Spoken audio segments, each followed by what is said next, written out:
Now I want to introduce our speaker. So Sydney, can you hear us over there? I sure can. All right, perfect. All right, so our host today, she is with our ancillary company that does a bunch of different services for the title offices, one of which is our mobile home department.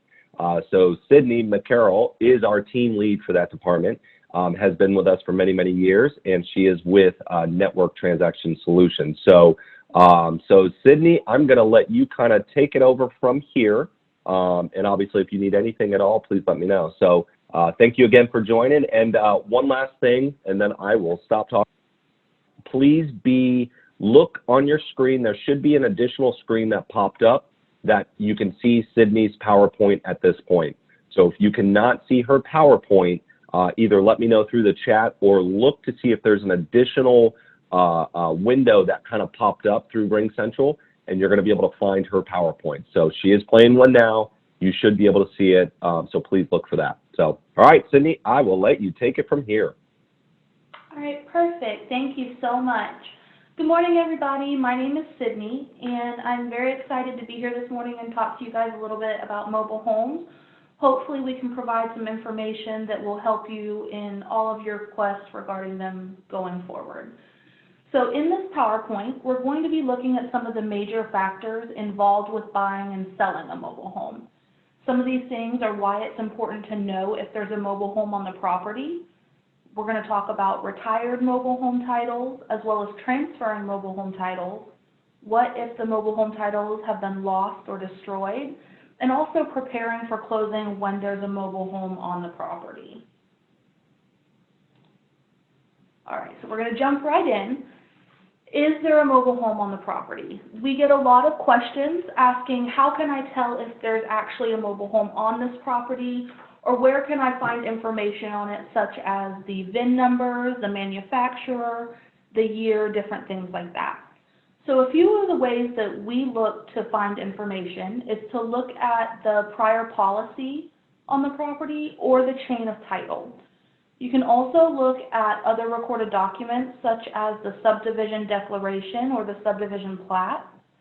Sometimes the subdivision name is going to give you some clues as to whether there's a mobile home located in the area or on a property. You can also look at your current survey. If you have that available, you'll be able to see the markings of a mobile home. And my personal favorite, this is what I use first to verify if there's a mobile home on the property, is the property appraiser website for any specific county. So I'm going to give you guys some examples of these. As far as a chain of title, so if you're looking at a warranty deed, if you look about halfway down, you're going to see your legal description. So you're going to have your lot, your block, your subdivision. You're also going to see your plat information and the county. If there's a mobile home on the property, there's a really good chance that there's going to be mobile home information underneath of that. I've got it highlighted here with the red box. So you can see it shows together with, it has the year of the mobile home, the manufacturer, and it also has the title information as well. It's not going to be on all of your warranty deeds sometimes. It might just be on one. A lot of times the reason for that is if the last deed was done before the mobile home was placed on the property, you're not going to see it there. Okay, so another example would be a subdivision plat. If you're looking at the plat of your subdivision and there's mobile homes in the subdivision, there's a good chance it's going to look something like this. This is just an example of a subdivision that I pulled. And you can see the little rectangular shaped homes in the subdivision, and they actually say MH on them, so that's a pretty good giveaway.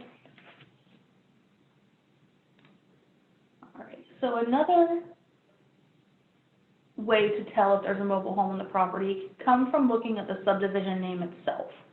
So some examples would be Sundial Mobile Home Park or Floral Village Mobile Home Park. A lot of times they might not actually say mobile home, but it'll contain the word park, and that's an instant giveaway for me, just to double check, make sure that it is or is not a mobile home. Another thing to consider is in our area, there's a lot of 55 plus communities, and many of them are mobile home subdivisions. So if you're looking into a property that has a 55 or older mobile home, take a look and see if it is a mobile home that could be a giveaway. All right, so my favorite is the property appraiser. Every county in Florida has their own property appraiser site, and actually on the handout that we're going to give you, as well as I'll show you later in the presentation, there's a website that you can go to and actually just click on whichever county you want and it'll take you right to it.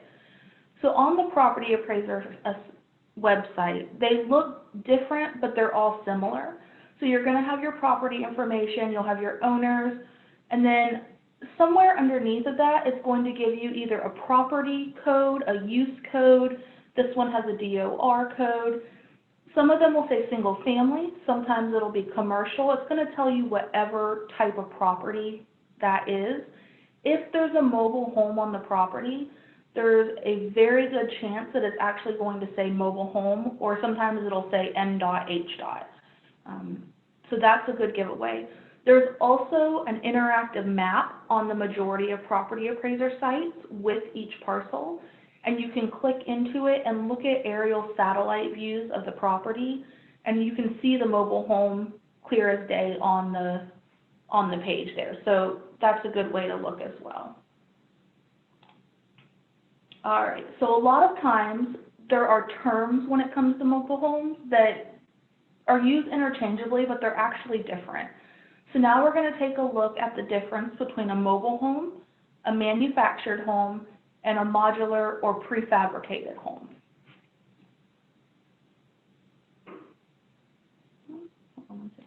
Okay, so a mobile home is defined as a dwelling structure built on a steel chassis and fitted with wheels that is intended to be hauled to a usually permanent site. So construction on a mobile home must comply with building codes set up by the HUD, and mobile homes are regulated by the Department of Highway Safety and Motor Vehicle because they are designed to travel on public highways to their destination. So it would be no different than a trailer that's being carried by a truck or something like that. They're being carried down the highway, so they have to be regulated. A manufactured home is what is most commonly used in place of a mobile home, but they're actually different. So if a mobile home was built on or after June 15th of 1976, they're built to newer and higher safety standards, and that is what is called a manufactured home. So all manufactured homes are mobile homes, but not all mobile homes are manufactured homes.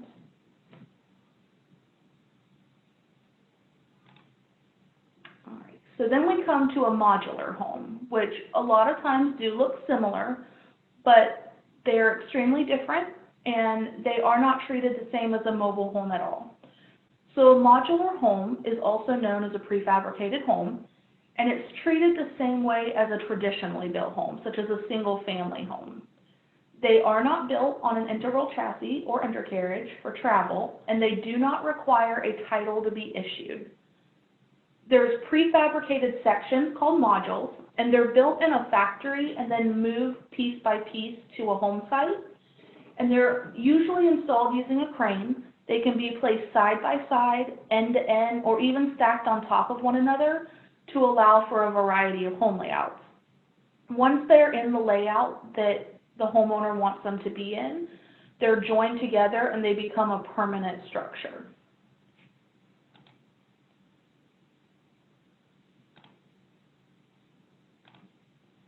Sorry, guys. Okay. All right. So how do you know whether you're dealing with a mobile or manufactured home or a modular home? There are a couple differences as far as how they're handled. So for a mobile or manufactured home that is non-retired, titles must be transferred. But a modular home does not require titles to be transferred because, like we said before, it's treated as a single-family home. Until you have evidence to prove that you're dealing with a modular home, it's safe to assume that it's a mobile or manufactured home. That way you can get all of your ducks in a row and make sure you have everything you need in case it is a mobile home, so you're not leaving any stones left unturned. If the building has a data plate or a VIN, it's a mobile or manufactured home, and the title will need to be transferred. Modular homes do not have a data plate or a VIN, which is a vehicle identification number. So now let's take a look at what a data plate is. All mobile homes are going to have a data plate on them. So what it is it's a document that's going to be placed in a permanent manner near the main electrical panel or another readily accessible place. A lot of times they're placed in the kitchen of a mobile home inside of one of the cabinets. So you can kind of tell in this picture, as an example, that's where this one was located. They're normally covered in plastic to keep safe from any smudges or tearing, because they do need to stay in the mobile home. Now, with that being said, they're not always there. So there are other ways to get the information for a mobile home besides this data plate. But if you can find the data plate, it's going to show your manufacturer and their contact information. It's going to show when the mobile home was manufactured. It's going to give you your serial numbers, your VIN numbers, and it's also going to give other important information such as heating and cooling information for the original structure.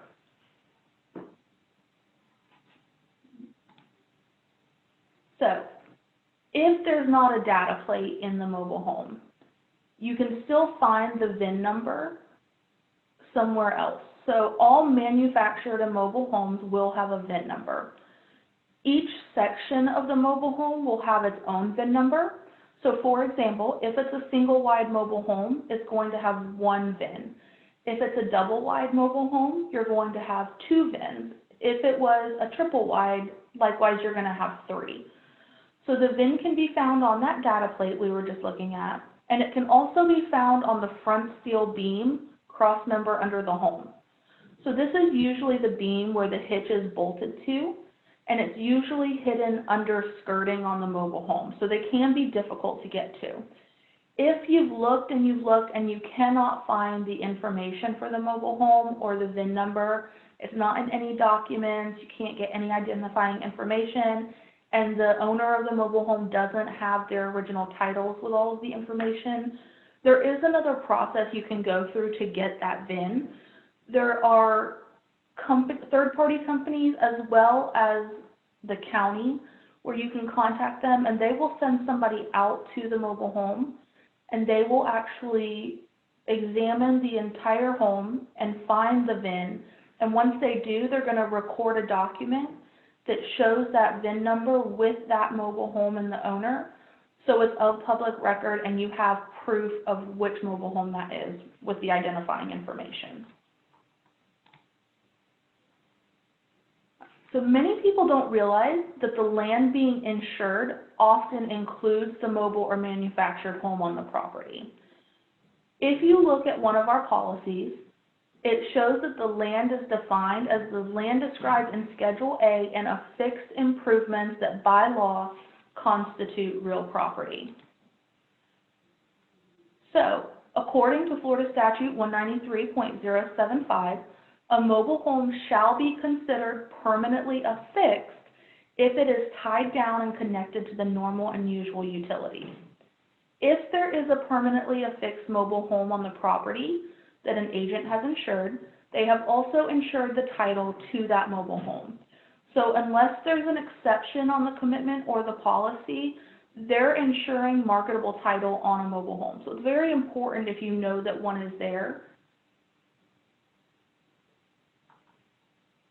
All right. And so if there was a defect in the mobile home, it could result in a major claim coming back. So Florida Statute 319.22 states a person acquiring a motor vehicle or mobile home from the owner thereof, whether or not the owner is a licensed dealer, shall not acquire marketable title to the motor vehicle or mobile home until he or she has had issued to him or her a certificate of title to the motor vehicle or mobile home. So if we were to sell a property, let's say a large acreage property, and there was a mobile home back in the back that nobody knew about, it was never mentioned, and it was kind of run down, but it was just back on the property, kind of hidden behind trees. So if you were to sell the property, a title policy was issued, we're actually ensuring that that mobile home has marketable title. And that's going to turn into a claim, because if we didn't know about the mobile home, it was never transferred to the new owner. So even though they own the land, they don't own the mobile home that's sitting on the land.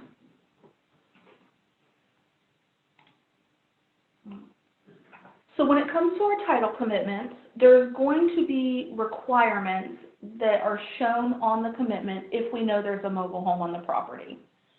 If it doesn't show on the property appraiser, or if there's no mobile home information on the deeds, it is up to the realtor and the buyer to let us know if there is one there. If it was missed, these requirements wouldn't be on our commitment, and therefore that wouldn't be taken care of before the final policy was issued. So it's important for determining insurability. We need to know if there's a mobile home on the property, if the current seller actually owns it, if it's in their name, do they have the rights to sell it, and if there's any liens on the property as well. Also, when it comes to the determination and clearance of underwriting objections and requirements to eliminate risk, we have to let our underwriters know that there's a mobile home so that they can do further research into that. All right, so another reason why it is extremely important to know if the mobile home's on the property. The most common reason for claims regarding mobile homes are due to the fact that nobody realized there was a mobile home on the property, or they didn't realize that it needed to be transferred. A lot of times we will see where people saw that it was a real property and they thought that that meant it was retired, so it did not need to be transferred. And there's actually a big difference in that, and we'll get into it in just a little bit. So here's an example of a claim that I've seen multiple times, not through our company, but I also handle our foreclosure investor department. So I've seen this happen to a handful of foreclosure.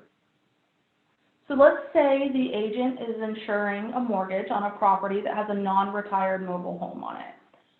The mobile home was left off of the legal description because nobody knew that it was there. And then a year later, after marketable title has been issued, our policy's been done, the new owner defaults on the payments and the property is forced to foreclosure by the lender. So it goes to sale, a third-party bidder purchases the property, and a certificate of title is issued to that bidder for the foreclosure.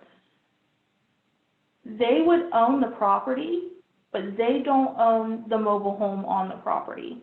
The lender wouldn't be able to obtain a mobile home title through the HSMV because they wouldn't be able to approve that they were entitled to that mobile home. It was never put on their mortgage. It wasn't put on their insurance policy for the property. So what they would have to do is actually file a reformation for the mortgage to correct the property information. And there's no guarantee that that will go through or that it will be caught. So that's when a claim will come back, and it can actually cost quite a large sum of money when that's left off.